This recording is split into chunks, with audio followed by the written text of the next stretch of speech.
Welcome to the North Group Podcast. We explore the ideas that shape great leadership, sharing stories, insights, and strategies to help you lead with purpose and clarity. I'm Gina Breslin with North Group Consultants.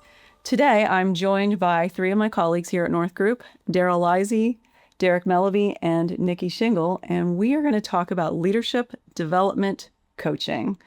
And so online, recently, I read a definition. Leadership development coaching is a structured, confidential, one-on-one partnership between a leader and a coach focused on helping the leader grow in self-awareness, effectiveness, and impact.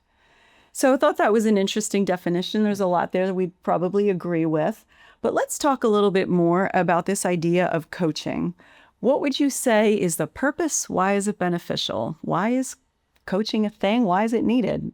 Yeah, that's a great question, Gina. I would say for me, the primary purpose of coaching often ends up being the opportunity to give a leader a space to process lots of things. I think that for me, that's one of the biggest values is for a leader to have an opportunity. I love the confidential word. Many times as a leader, we feel like there might be things that are harder for us to admit with colleagues or peers. And if we're at the highest level, it's really hard to find someone that we can process what we're working through. So I love the idea that it's a space, a safe space for a leader to really talk out loud about the things that are on their heart, the things that are holding them back and getting in the way of their growth, and even to share aspirations or hopes for the future that might feel scary to say out loud, a space for that. And the other thing I'll say is that coaching is an awesome place for you to have someone who is for you, someone who's always cheering for you. So those are probably the top two things that come to mind for me. I love that, someone who's in your corner. And you're also addressing a little bit that idea of, and we've talked about this before, but it can be lonely at the top. And so who is for you? Where is that, again, space or place where you can have that conversation? Daryl, Derek, what would you add? Yeah, well, thinking about leadership or coaching as a space, I like that. Another word that comes to mind for me is that leadership is a skill, and it's something that you can get better at with practice. I think that's something we often don't think about with leadership. You know, we think people are maybe naturally born good leaders, or they just have somehow they've become good leaders, but we're all in this development process. And so if leadership is a skill that you get better at with practice, then a coach is someone who can come alongside of you and help you see your own potential, help you work on things that you need to work on, give you practices to do between meetings. And that's part of the development process for sure. Yeah, I think something too that you said that relates to the opportunity, I think, to build, first of all, building trust is a key thing. Years ago, I worked for an individual, and this person had been with a friend who had a much larger company, and went out to lunch, and they came back, and we're just sort of walking through the conversation. He said, yeah, he told me that it's lonely at the top, and we talked about that earlier. And I said, I never asked you, do you ever feel it's lonely at the top? And he said, no, but, and I was really curious what the but meant. And he said, I don't think that anybody's lying to me, but I wonder if everybody's telling me the truth. And what are the ways in which I create an environment, because I report to them, or they report to me, that was really impactful in terms of, and then you think about that from a coaching perspective, that we get to know the individual well, but I love what Gina said earlier, that we're for them, and we have the opportunity based on that trust to really impact them and have those kinds of conversations that may not be happening, at least to the depth or the breadth that may be happening with their own organizations. Yeah, I mean, I do think that the higher you get in an organization, the less valuable feedback you receive. And that makes sense. I mean, like, that was a good way to phrase it. I don't think people are lying to me, but they might not be telling you the truth. Well, yeah, it's hard, especially if I was having a coaching conversation recently with a CEO of the company, and he was talking about somebody under him who he was hoping would take on more leadership or lead more effectively or better in meetings. And I suggested to him, what do you think would happen if you didn't come to the meeting? And he thought about it for a second, and then he said, do you think the dynamics of the meeting change when I'm in the room? And I thought, Yes, there's a really good chance you're the CEO of the company and he's actually the owner of the company. Right. So of course the leadership dynamics change. Every room you enter, the atmosphere of that room changes. And so where else would you have an opportunity to have a conversation like that or even get that kind of feedback outside of coaching? Mm-hmm. Yeah, that's really, really good. Well, I wonder too, in terms of leadership, the pressures that are on leaders at sometimes, and to come up with the right answer all the time, and thinking about that and saying, I think one of the things that happens in a really good coaching relationship is it creates a safe space. Like you can say things, I think, in that environment, sort of testing the waters, perhaps. But again, providing that feedback, I think, is a great piece of having somebody externally working with you as a coach, if you will. We think about those ideas that we've just thrown out on the table here, and there's just so much truth. We know that conflict or giving feedback is difficult, and then it's really difficult to give feedback up the org chart. And so the idea that maybe we're not getting the most candid feedback, or maybe as the CEO and the owner, when I walk into the room, like the dynamics change, and likely leaders don't want that, but it's kind of natural. So anyway, what are some of the other benefits of coaching? Like one of the things that I was thinking about is so many leaders are in the position that they're in because they've been successful. But another phrase that we talk about a lot that we know there's some truth to is like, what got you here won't get you there. And so when it comes to coaching, how can coaching help with that? Like, how can we address that? What got you here won't get you there. Yeah, I think that's interesting too, Gina. And I would actually tie it to the feedback. Sometimes when we don't have someone giving us feedback, but we have this space to talk with someone about what we're experiencing. I've noticed, I'm guessing you've had this experience at times too, where one of the leaders I'm working with will say something out loud and they'll hear how it sounds.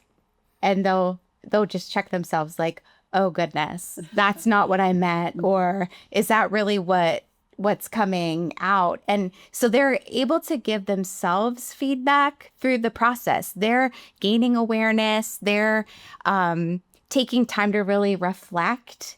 And when they do meaningful reflection, sometimes they're able to give themselves feedback in a way just because we've asked a question that makes them think differently. And I think that's part of what you're saying too. Right, absolutely. I think of even something as simple, and this is more of a skill, but the idea of delegation. Like as you advance in your career, delegation becomes more and more important, and yet it can be very difficult.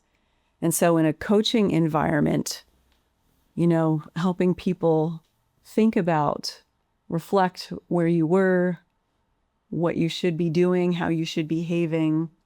Well, I think about that in terms of even in those environments where I think, Nikki, you mentioned this earlier in terms of time to process, because the kinds of conversations that we're generally having are deeper than most people have, on a regular basis. The ability not just to say something, but to think through, to be challenged, and diving a little bit deeper than normally happens within the context of a work environment.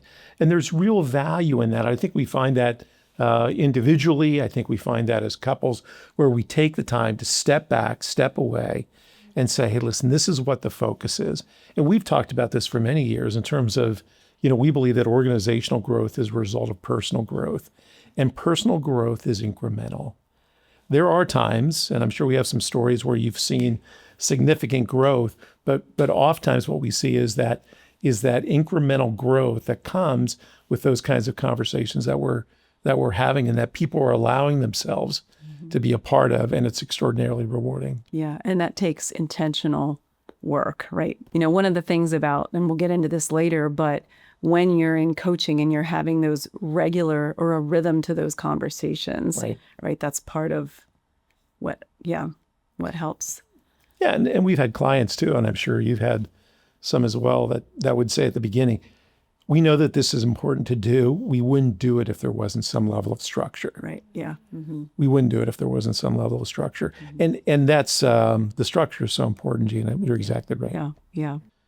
I think one of the things that I would see in some of the work that we've done here is it's just fun to watch people grow beyond what they initially think they can. Mm-hmm. And it's really interesting too, in terms of, we often focus on patterns and the patterns that we begin to exhibit. Sometimes we don't see them. Quite frankly, for me, I think about trusted people that come and say, hey, can I give you some feedback about something? If I'm not aware of it, I'm grateful for it. Sometimes in that environment, just giving that kind of feedback, that becomes so important. And people see like, oh, I didn't know that I could. And then they come back the next time and how'd that conversation go? And it wasn't as bad as what I thought. Oh, good. Well, what are the things that you learned about the way in which you interacted? What did you learn about yourself, your own thinking as you were heading into that?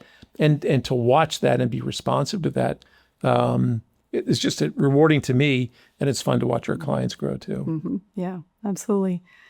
I'm thinking about how oftentimes leadership growth happens in the gray. So you talked about how what got you here won't get you there.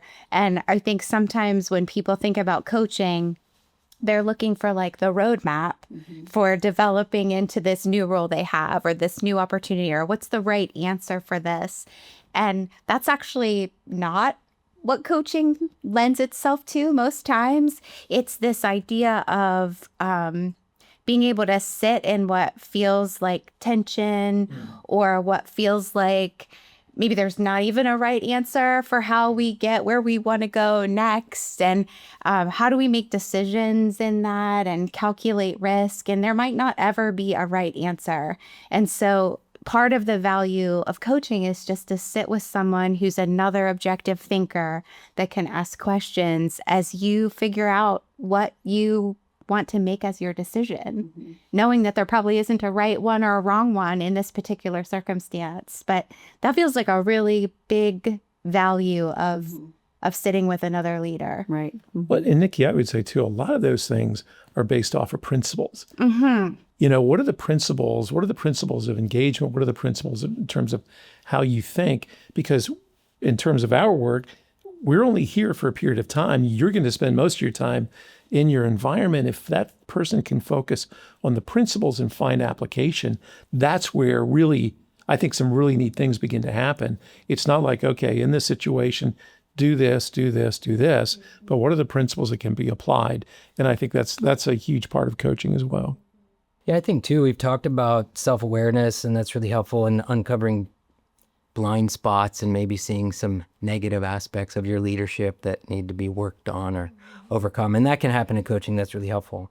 But I also think it sounds simple, but just to be encouraged. I mean, leaders carry a lot, and part of the role of the coach is to just keep them pressing on in their coaching journey. And sometimes that's just affirming them, helping them see the good that they're bringing to situations. And it's another thing you might not get the higher you are in an organization. People might not be coming with you the truth always, but they also might just be coming with negative things that they need They're to probably kind not of saying thank complain you, about. right? They're not saying great job. Who tells the CEO, you did a really good job on that? Right. It probably doesn't happen very often. Yeah, but we all need that to keep going. And then our style of coaching is to get to know someone well enough and to build that trust that when it comes from us, it's because we mean it, and then it can be heard and received. But that just had a number of conversations just in the last month of people who just needed to be told that they're doing a good job. And despite challenges, they have what it takes to succeed as a leader. Sometimes too, when I think about coaching younger or less experienced leaders, and this probably applies to all of us too, because I think self-awareness, you never really arrive, right? You're always just growing in self-awareness. But I think about the idea of helping leaders understand their strengths, what they're good at, and how to leverage those strengths. And it will probably be a long time until I forget, but I coached a young woman, and she was fantastic. I mean, driven, motivated, executing well, caring about her people. But when I asked her to list out her strengths, she couldn't. Literally, like I had asked the question, I don't know how many different ways, and and I'm like, wow, what a missed opportunity. So thankfully there are some tools that we could use, and again, some conversation that we have, but we would believe we all have some gifts and some talents that we've been given, and likely they're all different. Derek and I would come at problems in completely different ways, and thank goodness he's on my team, because what a great resource. And yeah, so, but how do we help leaders make sure that they're leveraging those strengths and not, and if they're not, then they're often ending up working in areas that are not energizing to them. And that's not good in the long run. Well, it's not good for them or the organization. True, right. And that's the challenge, where sometimes you begin to move in a certain direction, and over time, as the context of the organization grows, you sort of get, I wouldn't say pigeonholed, but you begin to move, and you're like, the ability, like, how do I even back up? Or quite frankly, how do I even have conversations about the potential of backing up? We're doing well. What does that look like? And I think it's a great point in terms of, even in coaching, how we can identify or help them identify those strengths, and what does that mean in terms of the work. Yeah.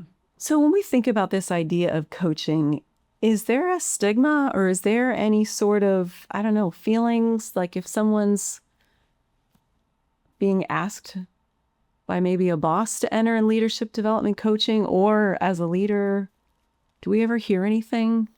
Daryl, you got a smile on your face. What are you thinking? Well, I think over the years, this idea of coaching has become more acceptable than it has been. This world that we're in, which we've been in now for 28 years.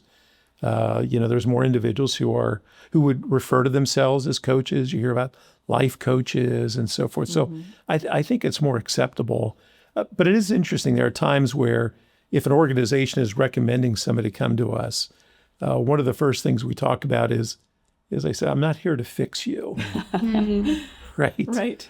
My desire is to walk with you and to identify some of the things that we've already been talking about. But even there, I think it's been like, once people understand and they're in that setting, there's an element of, you see the relaxation beginning to happen and the openness begin to happen. Maybe not the first time, but they recognize, hey, this is a safe place. You're a trusted individual. You're for me. And I think it's become more acceptable than maybe it was years ago. Sometimes we think about counseling, and therapy, whatever. I tell people all the time, hey, don't just go when you're sick. Oh, good point. Don't go when you're well. What did somebody say, to go for the checkup from the neck up? I remember one time I was connecting with a counselor and walking through something, and then I asked the question. I said, "So, we've had a few sessions here together. How would you challenge me in terms of your getting to know me?" And it was really, really insightful and interesting as to what that individual had to tell me. And I had to not grapple with it, but I had to process that, and I recognized what he was saying was true. And I had to, peel the onion back a little bit. And it's not something that was horrible, but I found that for me, it was something that was influential as I was interacting, in that particular environment. And I thought, man, that's so good. That's so good. And so again, my encouragement is, get to the doctor before you need to, see the counselor, therapist, whatever you want to call it. Avail yourself of that time. It's pretty powerful. Absolutely. Yeah. It's interesting too. I've been thinking about, we often think about the best leaders we know and list their characteristics, and we all have, had the benefit of being led by good leaders. We can think about, but I was thinking, one of the things that marked the best leaders I knew is that they talked about leadership a lot, and it really mattered to them that they were good leaders, and they thought about what good leadership was, and they had coaches too. So there's, I don't know if that's a stigma, but it's not. You're probably in the presence of a good leader who is pretty reflective about his or her leadership, and they're doing something about it. and coaching would be an obvious thing to do. Somewhere in that leader is recognizing, we could just be comfortable with where we're at, status quo, but there was a drive to continually get better Yeah. and do well. Yeah. That's really cool. I like that.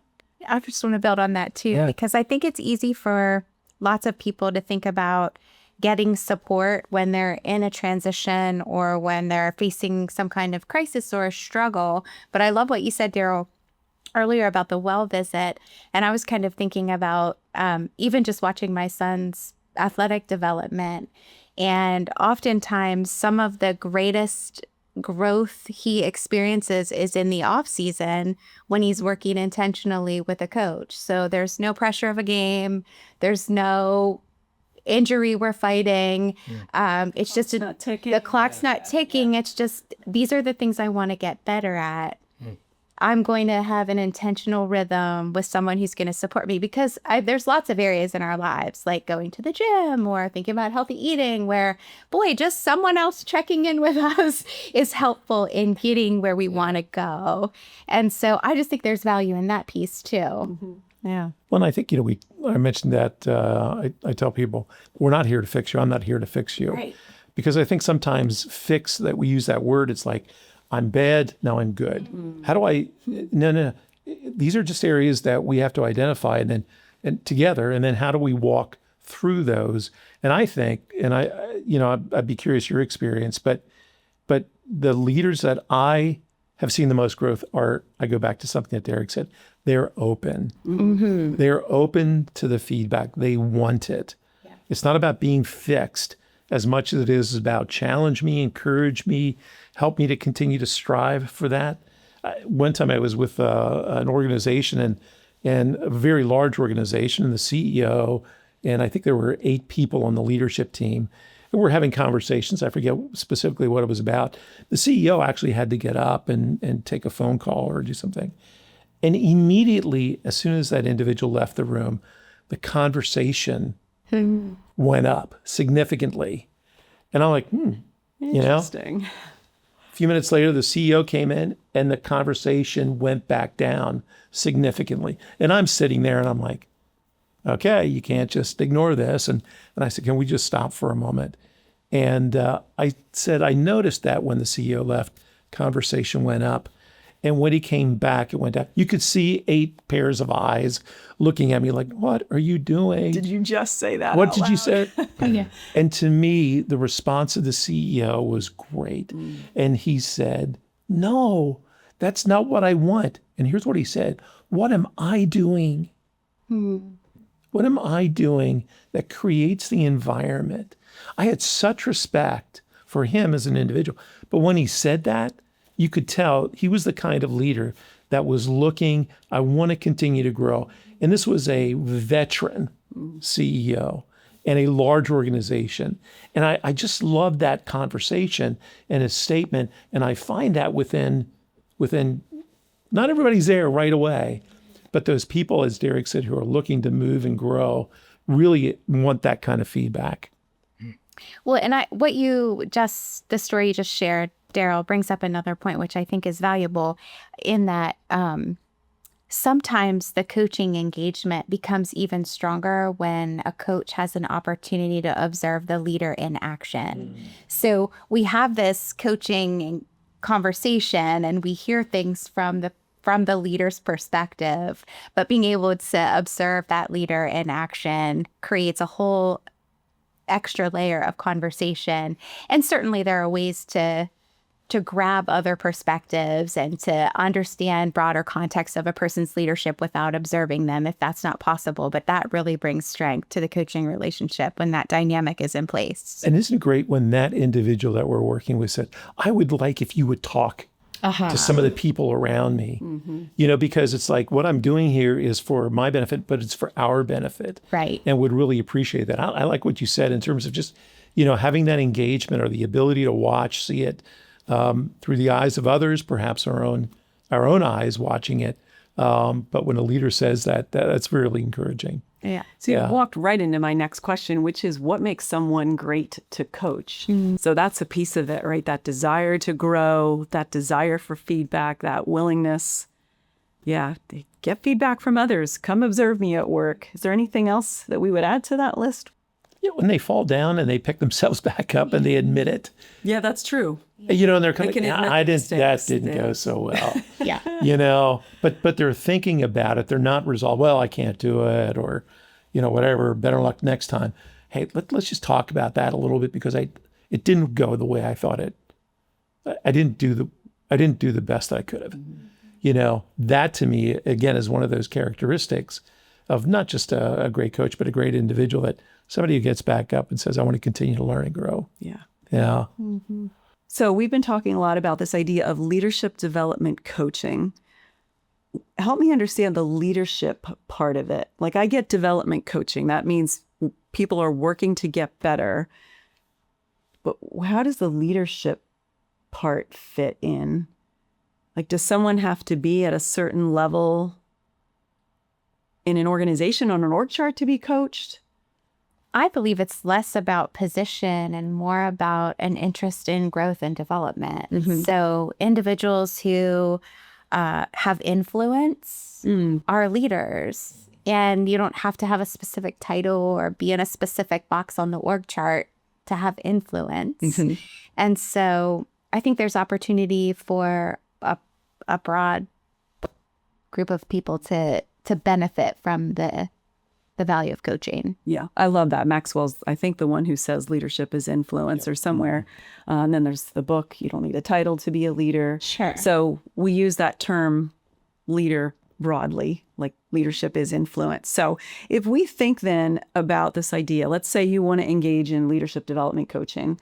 You've decided, I want to give this a try. What should you look for in a coach? How do you figure out what makes someone a great coach? Who's a right fit for you? Yeah, I think one of the things is you have to feel connected to them at some level, and that doesn't necessarily happen on the first meeting. You know, we have to watch that we're not. I would encourage people don't be judgmental, but you know, finding somebody who truly is for you, and making that connection is, to me, is paramount, because we tend to listen to people who genuinely care about us. And I think that's so important. And to be vulnerable, I had that happen one time. You probably remember this, Daryl, but I had someone and we had like, maybe it was just one, it might've been 2 coaching meetings. And she just reached back out and was like, I really like you, Gina, but I don't think you're a right fit. And I was like, okay. I mean, it didn't feel great. On the flip side, that individual, started meeting with someone else. And I think she met with that person for years here at North Group. So there is a part of that chemistry piece, which is very real. You want someone who's for you and you need that chemistry. But what else would make someone a good coach, or how do we figure out if someone's a good coach? I think sometimes there can be an extra sense of trust if there's a values alignment between the leader and the coach. I also think that listening is a really strong skill for a coach. And so if I were looking for a coach, I'd be wanting to find someone who was a really good listener and someone who would be able to ask powerful questions. And yeah, I think Derek said this earlier, and Derek's one of the best at this, but I think a caring person. I think I would be looking for a coach who would demonstrate care. And one of our values at North Group is instilling hope. And that feels like a huge part of coaching that's kind of connected to some of that care. So those are a couple of things. And I twisted your question just a little bit to what would I look for to coach. Yeah. But those are some of my thoughts. I remember this was years ago. She wasn't a coach, but just an individual I got to know who was a question asker. I mean, she just asked question after question. And while she was a good friend, I would have never wanted that style as a coach, because I felt like it felt more like an interrogation. Like there's something in what you said, like you want a balance of encouragement and challenge. And I felt even in casual conversations, it was all like the next question and the challenge and the listening. Like there are times when I'm like, yeah, I would have liked to maybe dig a little deeper. So maybe that was just the chemistry, but somehow I felt like the question asking was. And there's a balance to that as well, because there are, perspectives that we can provide. And I think that's a good thing. But we'd often hear this term, but, utilizing the Socratic method, which is, having kinds of questions. Now you can do that too much. Correct. But you're really diving in deeper, because again, you get out of that conversation, they go back to real life, and they've got to figure it out for themselves, not what did Derek say or Nikki say or Gina say. What is it? What's the principle that I can hang on to, that I can pull out to utilize in this situation? And so I think one of the things that you want to do, you certainly want to find a coach you connect with, but finding somebody, again, we use that term broadly, coach, but yes, they have wisdom, but it isn't about them. Right. Yeah, that's well said. It isn't about them conveying, well, let me tell you my experiences and how that directly applies to you. Stories can be great, but you're for them. That's why they're there, not to convey just your own stuff. Yeah. I also think part of the caring for someone, so there's the coaching sessions at North Group. Ours are usually 90 minutes to 2 hours. And there's the elements we'd be looking for in a good coach for that setting. Somebody who's a good listener, who can ask good questions, who can challenge when appropriate, for sure. One of the things I enjoy about the way that we do coaching here is there's also care for them outside of those 2 hours. And so, what does it look like for us to take time outside of that coaching to really reflect on where this person is, where this person might need to go, what's going on in their life, and how can we be connected to that? Just thinking through that's part of one of the elements of being for someone or caring for someone would be not just what's happening during the coaching session. So, yeah, thanks for bringing that up, Derek. What else would we add to the idea of structure and process around coaching? Because we definitely have some thoughts around rhythms, tools, right, that to be used in coaching or that could be used. I think one of the things that we do is obviously everything from a basic disc profile, to, preparing agendas, having conversations, following up. These are not just independent conversations, but they're connected. Hey, the last time we were together, or you're bringing up conversations, or you've said this a couple of times. Let's dive into that a little bit. I'm hearing a theme. And then even utilization of books. I mean, we haven't cornered the market on complete wisdom, but it's not just about reading the book. It's about, okay, so let's talk about what you're learning. How have you seen that applied?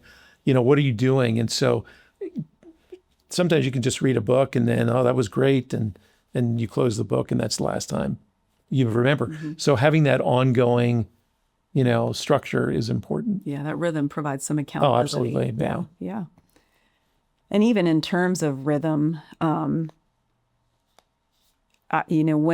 you're meeting with someone on a regular basis, let's say it's monthly or every 6 weeks, it's a lot easier to just pick up where you left off. Like one meeting just more easily rolls into the other. I think there are times when coaching on a quarterly basis can be beneficial, but I would make the case that works and is maybe really only appropriate when you have a solid foundation already built. And there is a part of when coaching meetings hit that quarterly rhythm, like you spend a lot of time on the front end just catching up because so much time has passed. Yeah. There is a part of coaching here at North Group where we're very principle based. Daryl had mentioned a few, like we believe all people have the potential to change and grow. We also, while we love the good Damascus Road or that instantaneous like light bulb moment where change occurs, those are great, but often it's that incremental, slowly over time, that's where growth really, really happens. Have you ever been in a situation, or is there ever a time when maybe someone's not ready or not right to be in a coaching relationship? Yeah, I've had a number over the years. I remember one gentleman, he was asked, he was part of a leadership team, and he was asked to join the others in this coaching other people found it beneficial. And the gentleman came in, he was very competent at what he did, and in terms of the basics of his role. And he sat down with his arms crossed. And, I just said right off the bat, I said, do you want to be here? And his response was, no, not really. And I said, okay, so we got that out of the way. And, it wasn't intimidating, and I didn't make him feel less than. Sure. Because of that, but he had to experience some of what we're talking about. And for him, it was it was a pattern of behavior, And so it was interesting to just begin to open up the door a little bit. Was there a Damascus Road at some point down the line? Did he all of a sudden, snap his finger and change? No. But I think about it in terms of what others were experiencing, and perhaps even what he was experiencing about himself, to open up a door to something that he had held on to for a long time. Really interesting conversation. Yeah. You do make the case like that, the initial setting that foundation where you build trust. Because I would bet after spending time with you, he probably loosened up. I would bet that you built trust with him. But yeah, I mean, I've experienced that too, where someone just didn't want to be there and they felt sent. They felt they were there to be fixed. That's tough. Yeah. If you engage with a coach, like, what should you be prepared for? To reflect. And that's maybe an obvious thing, but there's a lot of things working against us in our culture, in our world today, that makes it more and more difficult to reflect. And even just the practice of reflecting. I've worked with college students for a long time, especially college students early in their college journey, and for them to just sit and think about themselves and what's going on. I mean, how often do we just fill silence with something that doesn't provide the opportunity to even just ask some basic questions about how did my day go? What am I doing? Sure. Yeah. What do I care about? Am I taking care of myself right now? Yeah. Yeah. What I read And so self-care. I think that might feel like a little shock depending on where you are in your leadership journey, but you are going to come into a room and you're going to be asked to reflect on your life and to ask some questions, to answer some questions. Also, I'd probably prepare for some homework. And I think that's important too, as you think about, you'll have conversations, but there's also going to be the work and the growth is on you in a sense to take ownership of it and to do something with it. And so to have some things to read or to think about, or conversations to have outside of the leadership coaching session is part of the process. So here's a question. When at North Group, when we think about the way we go about coaching, is that scripted? Like, is the homework the same for everybody? How do you figure that out? No, I think, again, you said this earlier, we've been saying this, but it's principle based, but it's principle applied. It's principles applied. And so, I would just say that there are principles, but everybody is unique. The circumstances are unique. And we have to pay, and you'd want to find a coach who's paying attention to that. Right, yeah. Because again, if it's formulaic, I would always say, I think I've said it before, if it's primarily programmatic, it's problematic. Yeah. Right. And their principles, again, we'll use a bunch of P words here, but the other thing I would say too, and it's something was mentioned earlier, I would say in terms of coming prepared, there's no need to try to impress us. No, good point. Your coach. Yeah. It's okay. And I would, we get life is real. That's what I'm saying. Yeah. You could have just had an incredibly busy month and maybe you didn't get to all the homework. Yeah. Not that we're not getting that much homework. Oh, Derek gives tests. Oh. No, not really. Yeah. But you're exactly right. Life is real. Life is real. And so again, it's our opportunity to walk with them, obviously primarily, but not exclusively in the context of their leadership. But you don't have to come in to impress us. That's not why we're here. Right, right. And we love to celebrate with you on those wins, and we're there when you fail. I was just watching a football game earlier this year where a field goal kicker missed a field goal at the end, and the coach. It's been interesting. You've seen it a number of times. The coach has his arm around him, walking him back into the locker room. Like sometimes there's like, that's a coach. Yeah, that's a coach, right? That's a coach. Yeah, that's really There may be times to critique, process a little bit later. But right now, it's like, hey, we're good. You talk about instilling hope. We're good. yeah. Let's keep moving forward. So you mentioned this idea of, if it's programmatic, it's problematic, but we use agendas. So have you ever been in coaching meetings? Like, are you always following the agenda that you've sent in advance? No. No. I thought you might say that. So very, very flexible.